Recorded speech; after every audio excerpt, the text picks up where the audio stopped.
The Council on Competitiveness is privileged to welcome the Honorable Jennifer Granholm, U.S. Secretary of Energy, for remarks on the future of energy, food, and water. Hello, everyone. It's my pleasure to join this year's National Competitiveness Forum. So back in July at the Council on Competitiveness summer meeting, I spoke with some of you about the Department of Energy's role in bringing President Biden's ambitious clean energy agenda to life. So much has happened since, including, of course, the historic passage of the bipartisan infrastructure law.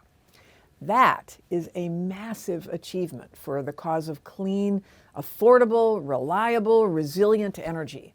That bipartisan infrastructure law is going to help us modernize our grid. It's going to shore up our domestic supply chain for electric vehicle batteries. It's going to commercialize essential next generation technologies like clean hydrogen. It actually positions the United States to build the clean energy economy that we know that we need and lead a global clean energy market that's going to reach $23 trillion at a minimum by the end of the decade. This is a race. And while the bipartisan infrastructure law puts us in a great starting place, if we want to win, we need the second piece of President Biden's Build Back Better agenda. I know that the support that many of you showed for the bipartisan infrastructure law helped deliver it to the White House for the president's signature, and I thank you so much for making your voices heard. But I also want to tell you that there's more work ahead. The last few months have made the strongest case possible for building out as much clean energy as we can and reducing our reliance on fossil fuels as quickly as we can. So Americans can't afford to keep getting swept up in the volatility of oil and gas prices. Energy is simply too important to every part of our lives. So our goal has to be to grow the pie and to grow it clean. Make no mistake, this effort is underway. I've spent much of the last 6 months traveling the country, and I've met with staff at our national labs who are developing clean technologies that are going to be the envy of the world. I've seen clean energy companies based in Europe and Australia setting up shop in Rhode Island and Tennessee. And I've learned about American businesses in solar and EV production, expanding operations with plans to employ hundreds of people. I've witnessed partnerships forming to leverage steel out of West Virginia for wind projects off the coast of New York. And I've talked to workers that have been eager to get in on the ground floor of new industries that are primed for takeoff. Just yesterday, the White House convened a group of businesses, philanthropy, labor leaders who are answering the administration's call to help transform fossil energy communities into clean energy communities. So they rolled out plans for projects that have ranged from solar and hydrogen power to thermal energy storage and advanced nuclear demonstrations, along with a commitment among philanthropies led by the Just Transition Fund to raise $100 million over the next 5 years and maximize the impact of these investments. So collectively, these efforts that were announced yesterday hold the potential to create tens of thousands of jobs. And this is just the beginning. That's why there's so much buzz around clean energy opportunity. And the full scope of investment within the Build Back Better agenda can bring that buzz to a crescendo. Once those of you who are in the private sector hear it, we need you to get involved. We need companies competing for funding on demonstration projects and deployment efforts. We need you applying for loans on large-scale energy infrastructure proposals and taking advantage of tax credits for domestic manufacturing. We need you creating jobs, especially in those fossil energy communities that have powered our country for a century, and those who have as well borne an undue burden of that fossil energy legacy. Two kinds of communities. That's how we'll build a better America. That's how we'll free the American people from volatile energy price swings. That's how we're going to make our air cleaner and our communities healthier and our people wealthier. And it's how we will ensure that America can compete in and lead the 21st century global economy. And it's how we'll put the entire world on the path toward a more sustainable future. So Let's get to work. Thank you so much.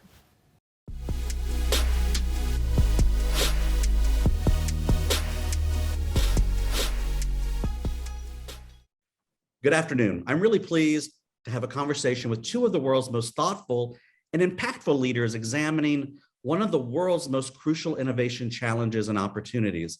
That's the future at the nexus of energy, food, and water. First, we have joining us Dr. Renee Lammers, the Executive Vice President and the Chief Science Officer at PepsiCo, and one of our national commissioners serving on the Council's National Commission on Innovation and Competitiveness Frontiers. And we're also joined by Dr. Robert Johnson, the president of Western New England University, and also one of our distinguished national commissioners. Thank you both for being with us this afternoon, Renee and Robert. And let's just dive right into this very complicated and very broad topic.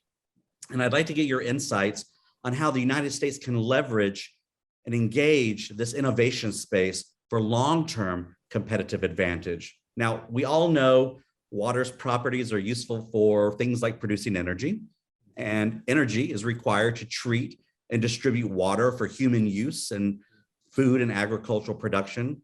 And yet, one of the greatest challenges that we're facing lies really at the very nexus of this energy and food and water equation. And we know that due to population and economic growth, global energy use is going to soar and could soar nearly 50% by 2050, driving further rise in energy-related carbon emissions. And by 2050, we may also need to produce anywhere from 60, and some say even 100% more food to feed a world population approaching 9 billion. And today, globally, we already know that 72% of all water withdrawals are for agricultural use. But billions of people today live in areas that are already experiencing water shortages and even water stress. So Renee and Robert, I'd like to ask you, as you look into your own crystal balls, what innovations are emerging that can enable greater sustainability in energy, agriculture, and food production without inducing further water stress? What new solutions are emerging? And Renee, perhaps I could turn to you first. Thank you, Chad, and thank you for having me. It's a broad topic indeed. I think there's a continued and collective drive from all actors across the value chains to create more from less. And some great examples are getting commercialized of using resources more effectively and with greater efficiency. Maybe, examples like precision irrigation is one of them. And I think technology innovations that get connected to improved agricultural management systems will add further in value, such as precision irrigation tools I just mentioned, in combination with, let's say, scheduling tools that are tailored to crop water needs, for instance. So driving layered solutions creates larger impact, as does integrating these solutions. So it's sort of technology layering, if you like. And forgive me to be a little bit specific, but PepsiCo, company I work for, develops its own potato varieties for a brand you may all know, Lay's. And in the 10 years from 2011, we have successfully elevated yields such that we can reduce farmed acres, save water, reduce inputs, and remove energy demand from the system. And in water use alone, our varieties return a saving of more than 7 billion gallons annually as a result of those breeding and commercialization efforts. Yeah. So I think innovations that are connected across variety, production practices, and farming systems are a powerful way to move the needle on more from less. This means better varieties that need less inputs, crop management tools that predict or forecast what crops will do, and when inputs are needed, that will further optimize production and minimizing waste. I think these innovations are starting to add value. Back to you, Chad. Renee, Robert, before I turn to you, Renee, just a quick question. I'm intrigued with tech layering and the example you gave around potatoes. And I'm wondering, are you learning lessons from that potato example that you're beginning to scale in other product lines or in other parts of your business? Well, maybe another example I can give in terms of the innovations I just mentioned. For instance, oat is another crop, which is an important crop for us for our Quaker brand. And as an example of how practices can be used, with varieties to deliver better outcomes is what we call the Opti-Oat platform, which is actually a digital crop intelligence platform that can identify fields that support higher protein outcomes in the grain without more nitrogen fertilizer. So it's sort of these digital solutions that we are increasingly seeing also using across our broader crop system, if you like. In addition to what Renee just spoke to, and thank you very much for inviting me to be part of this panel with Renee. He is such a thought leader in this space. You know, one of the things that comes to mind is, you know, artificial photosynthesis, you know, the storing of energy from sunlight. And I think that creates enormous possibilities when you talk about layering technology one on top of the other. It creates tremendous opportunities from an innovation perspective. And to the extent that we can figure out ways to democratize that, if you will, in creating an ecosystem in regions, within regions, instead of the importing of virtual water, if you will, which I'll speak to more later in our session, I think creates tremendous opportunities. I think carbon capture systems, storage systems, for example, will be another example of innovations that can provide us this unique way of utilizing water in a more efficient way, because, you know, food and energy do compete with one another for the utilization of water. And, you know, it is a very, very fascinating phenomenon when you think about it. And the water is limited when all is said and done. Those are a couple of thoughts that come to mind right off the top of my head.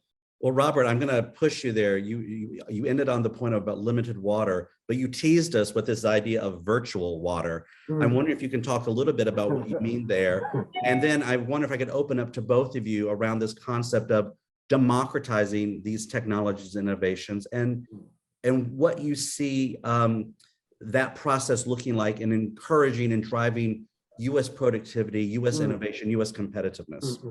So when you look at the inequity of food and agriculture across the globe, there are regions and parts of the world where we have people who are consuming more food than their fresh water system allows them to produce. So as a result, they import their food. When they import that food, one of the things that comes from that is that the water that was produced to produce that food, say in the United States, to ship it to some other part of the country, there was water utilized. So virtually they're using water from another part of the planet so that they can consume more food than they have fresh water to produce in their own region. I think that democratization is an important point, and I think, and I don't know whether we're going to discuss it on the next question, but I think also how we are going to move this agenda forward, I think is important. The collaboration piece, I think, is something we should dive a little bit deeper in, maybe in your next question. Yeah.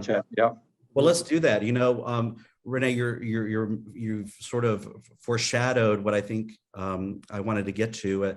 You know, I'm sitting here in Washington, D.C. today, and we know we're all following around the country the actions of the Biden administration and leaders on the Hill that are looking at planning significant expansion and investments related to clean energy and other measures to improve our sustainability. And so I'm wondering if both of you, from, you know, where you're sitting, whether regionally or within your own organization, what do you see as being a key leverage point for investment in this nation to ensure that we achieve the greatest gains to meet the challenges that you've all described, actually the opportunities you've described, if we really address this intersection of energy, food, and water? So, you know, as I think about it, I think wind power is a frontier and an opportunity for the United States. Being here in Massachusetts and us being right off of the coast, down in the New Bedford area, and of course, all and up and down the eastern seaboard, wind energy and wind power and the power of the sea and other renewable energies as well create tremendous opportunities. Of course, solar power and hydropower as well. And I think that creating a different kind of information highway with grids for electric vehicles all across the country is going to be essential, because we have to move away from fossil fuels. You know, someone who grew up in Detroit, when I think about 25 gallons of gas going into an SUV, utilizes enough water, if you will, that could feed and grow food for one person for an entire year. It says to me we have to do something different. That's an incredible equation. Renee, any thoughts or reactions to what you heard from Robert, or some of your own? Yeah, I totally agree with what Robert just said. I'd like to take it in a slightly different direction in terms of to truly enable, I think, these technology solutions and address those complex challenges at this nexus you just described. I do believe that we must take a systems level approach and embrace the notion of new partnership models. So this is more about a how, Yes. Creating new knowledge tools that activates R&D is key. And that means being more agile in operating in pre-competitive spaces that activate benefits through value chains. Expanding public-private partnerships will be key, and creating focus on problems and federate knowledge into the hands of those who can innovate different solution sets. So after all, we're likely to need many solutions to tailor unlocks in different environments and localities, and even in new supply models. I also think we should not only focus on the what, but on the how. And I just give you an example of that. And hey, listen, we have a very modest example of what we do in our own industry.